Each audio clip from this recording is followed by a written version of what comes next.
What's up everyone, this is Midnight Strike 3625, back for my first video with my voice in 4 years. And it's just crazy to say that, because a lot of stuff has happened since then.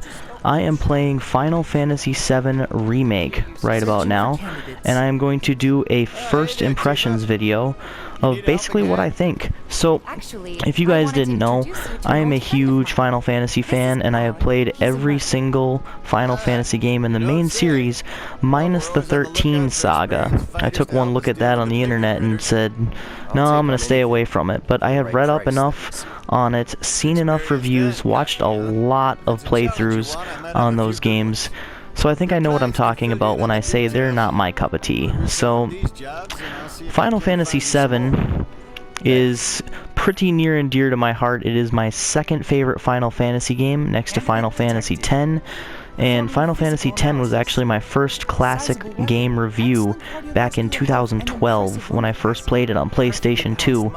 So, that review isn't exactly one of my favorites. It's back when I was very shy, reserved, didn't really know what to say about it, and well, it was my first foray into reviewing classic games. So that being said, Final Fantasy VII is my second favorite Final Fantasy, and it is a very in-depth yet confusing game plot-wise, as well as, well, pretty much everything as far as like materia system goes. It's not as complicated as, say, Final Fantasy VIII, which had me stumped for a good year or two before I finally got the hang of it.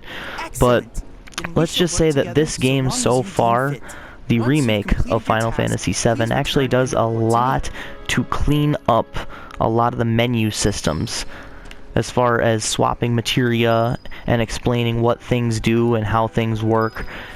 It does a lot better at those things. So let's see if we can go into the scrapyard to get some battle experience here. As you probably guessed, if you're keeping up on Final Fantasy news as far as the remake goes, this remake was announced in 2015 at E3, and I made a video on one of my profiles called Why Final Fantasy VII Remake Will Not Live Up to the Hype. I also mentioned that I didn't think Star Wars Episode 7 would, and I was pretty much vindicated in that. It did not live up to the hype at all. So, it was announced 5 years ago at E3 2015, and there was a lot of hype to it, but I was very apprehensive about it because they said that it was going to be an action RPG, very westernized in nature. So I didn't really know what to think of that, because Final Fantasy VII is obviously a tried and true JRPG, turn-based combat. My favorite in the series is Final Fantasy X, and that's probably the slowest as far as turn-based combat goes. You pick everything out individually. You don't have to wait for an active time battle meter to fill up. Everyone gets their turn. It's probably the, like I said, the slowest as far as battle system goes. So I like my turn-based RPGs, I like my JRPGs, and I usually lose patience with action RPGs midway through. The only ones that I've really beaten or played a lot of is the Knights of the Old Republic series and a couple other ones, such as the Elder Scrolls, but I've never actually beaten any of the Elder Scrolls games. So, that being said, I was a little apprehensive about it and didn't really know what to think. The second of which of my concerns was that it is going to be episodic. So Episode 1, Episode 2, Episode 3, kind of like Life is Strange, which is another one of my favorite games as far as episodic content goes. So I was a little apprehensive about Final Fantasy VII being episodic, but then I was thinking it's multiple discs, so we might as well release 3 discs, or 3 episodes, 1 per disc. And then we find out in 2017 that the entire first episode of Final Fantasy VII is in Midgar. And well, here it is. Midgar is as beautiful as ever, but we were told that even though Final Fantasy VII only had you playing in Midgar for the first, maybe 3 to 4 hours of the game, maybe 6 or 7 if you want to stretch it out, Midgar is going to be the sole location of everything in Final Fantasy VII Remake, at least for the first episode. And my first thought is they're going to have to stretch it into a full game, because they said each episode is going to be a full game in and of itself. So, as far as that goes, I would imagine there's going to have to be a lot of filler, which doesn't really strike me as a positive, but it could be. Again, this is only my first impressions here, and what I see is a very westernized ARPG in the spirit of Final Fantasy VII, and it looks absolutely stunning, visually speaking. This is, again, the scrapyard, where all the battles take place, at least in the slums here. There's some more shit here. My only problem with the battle system, even though it is absolutely beautiful to watch, is all I'm doing right now is mashing A, and I have to think extra hard. I have to think twice about actually going into the command menus and switching characters. It kind of discourages you from doing that in most places.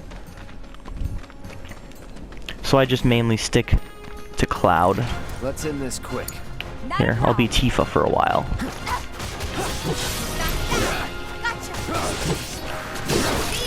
Tifa plays a lot better than Barrett did in the first scene, the first chapter. So there's a lot of westernized cliches as far as the ARPG goes. You have your base, you have your hideout, your apartment, where you rest up, you regain your health back. It's got a lot of open world cliches in it as well, like I said. You got your apartment, you got your quests, you got your booklet with all your quests in it. Midgar is the main world in this game, the only place you get to go. So, as far as first impressions go, it's a really good game so far. A little bit too Americanized or westernized for my tastes as far as Final Fantasy goes, and I don't really like the fact that I feel forced to be Cloud all the time in the battles.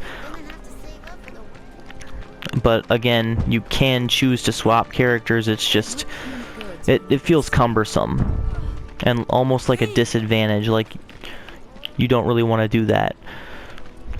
You can hit L2 here to switch between the map, a little strip on top, and nothing at all. I prefer the mini-map. This is the Sector 7 slums, again. This is confusing. You can choose whether or not the map rotates with you as well. And once again, I'm playing the game and speaking at the same time here. So if it feels a little off the cuff, that's because, well, it is. So that's pretty much all I have to say about this game. It's a good game. $60 on the PlayStation Network, $80 if you want to get the Carbuncle and Cactuar materias for the summons. So, like I said, this is Midnight Strike 3625. Hopefully I will be doing some streaming and other PlayStation 4 videos because I can't really do anything with any cameras. Kind of in a bind when it comes to that. Maybe I'll upload an update video somewhere along the lines.